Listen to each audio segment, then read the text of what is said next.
네, 안녕하십니까. 저는 마석서울의원의 통증학과 전문의를 맡고 있는 백승진 원장입니다. 오늘은 골다공증에 대해서 좀 알려드릴 텐데요. 골다공증이란 그 뼈의 주성분인 칼슘이 감소해서 뼈가 약해지는 현상을 얘기하고요.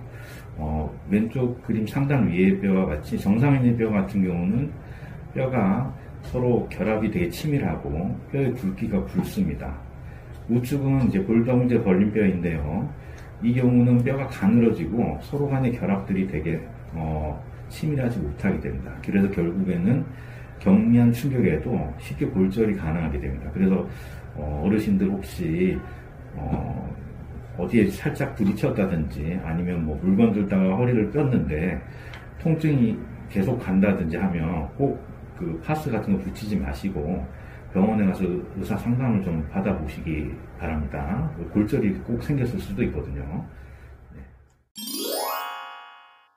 골밀도 검사는 골다공증인지 아닌지를 밝히는 검사이고요. 오른쪽 그림과 같이 이런 골밀도를 측정하는 검사 기계에 위해서 올라가서 그 측정된 결과를 따라서 그 결과가 나오면 그 골밀도가 정상인의 그 2.5 표준편차 이하 감소, 즉 수치가 마이너스 2.5 이하면 골다공증이라고 판단을 하게 되고요. 골 감소증은 마이너스 1에서 마이너스 2.5 사이, 정상은 마이너스 1 이상의 일 때 정상 소견을 보이게 됩니다. 환자분들이 많이 궁금해 하세요. 그러신데 이 마이너스 2.5만 좀 기억을 하시면 더 좋을 것 같고, 골다공증에 속하시는 분들이 이제 저희의 주요 관심사가 될 것 같습니다. 골다공증의 기전에 대해서 말씀드리겠습니다. 골다공증 기전은 이제 낡은 뼈는 흡수되고 새로운 뼈는 또 만들어지면서 서로 간에 계속 순환이 일어납니다. 그런데 갱년기가 되면은 이런 뼈의 대사에서 균형이 깨져서 골 손실이 더 증가하게 됩니다. 그래서 결국에 뼈의 치밀도가 떨어지고 그럼으로 인해서 충격이나 이런 것들 때문에 골절이 발생하게 되는 겁니다. 골다공증의 위험인자에 대해 보시겠습니다. 골다공증 위험인자는 연세가 드실수록 아까처럼 뼈 대사가 떨어지기 때문에 위험이 증가하게 되고요. 여성의 경우에 여성 호르몬이 나중에 감소하게 되고 없어지게 되고 조기 폐경이 빨리 오신 분한테 더 위험이 크겠죠. 그 다음에 이제 갑상선 기능 항진증이나 위장관 수술을 받은 경우 푸싱 증후군이 있는 경우에도 이렇게 위험하게 됩니다. 또 생활 습관 중에서는 칼슘 섭취량이 너무 적다든지 운동을 전혀 하지 않는다든지 지나친 음주, 흡연, 무리한 다이어트가 또 이러한 골다공증 위험도를 높이게 됩니다. 골다공증의 예방에 대해서 알려드리겠습니다. 골다공증을 예방하는 4가지 방법이 있는데요. 먼저 흡연은 장의 칼슘 흡수율을 떨어뜨리고 여성 호르몬을 감소시켜서 골밀도가 궁극적으로 낮아지게 됩니다. 그래서 흡연을 반드시 끊으셔야 되고, 술은 하루에 한두 잔으로 줄이시는 게 좋고요. 3잔 이상 마시는 경우는 건강에 좋지 않다고 합니다. 또 어떤 논문에서는 적색 포도주를 하루에 1잔, 2잔 마시는 건 또 좋다는 얘기가 있어서 제가 보기에 과음만 안 하시면 문제가 없을 것 같습니다. 또 비타민 D를 충분히 섭취해 주시는 게 좋고, 또한 자연적으로 우리가 햇볕을 보면 우리 몸의 피부에서 비타민 D를 생산하기 때문에 햇볕을 많이 보시고 그러면 이제 비타민 D가 생산되면서 우리 몸에 있는 칼슘과 결합해서 뼈를 만들어지기 때문에 이렇게 햇볕을 많이 쬐는 게 좋습니다. 그 다음에 이제 칼슘이 풍부한 식사와 꾸준한 운동이 필요해요.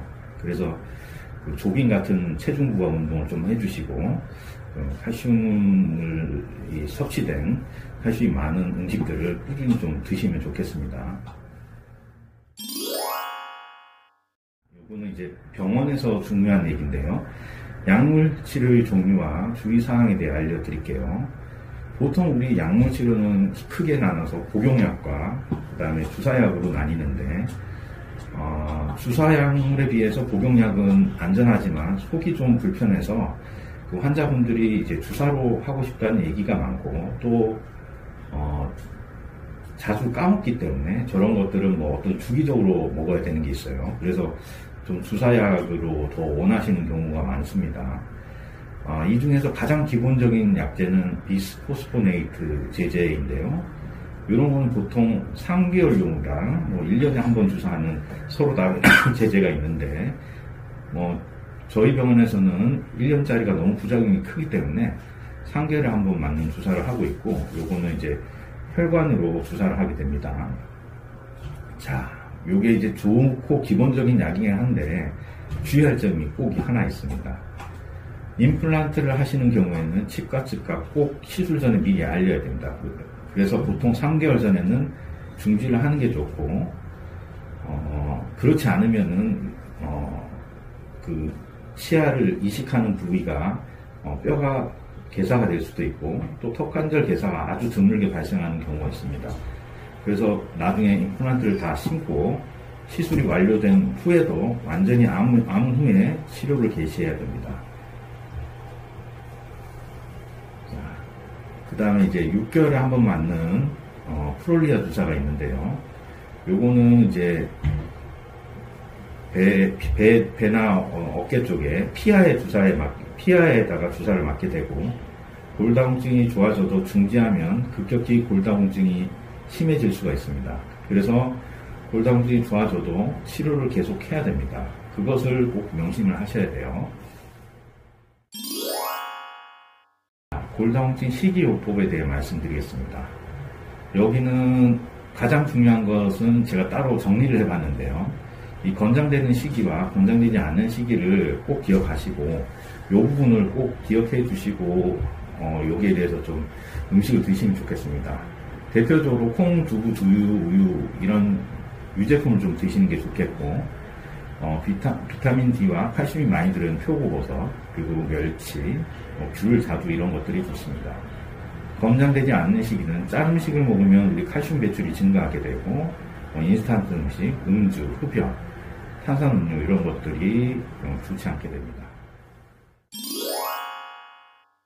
골다공증의 운동요법에 대해 말씀드리겠습니다. 일단 산책이나 이런 조깅같이 과도하지 않고 좀 약하게 자주 꾸준히 하는 게 효과적입니다.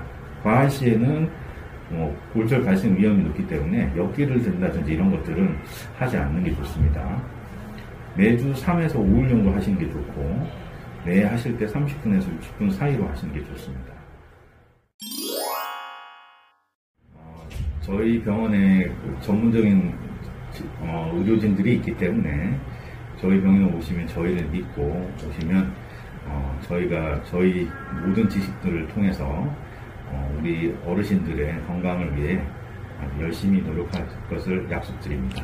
네, 감사합니다.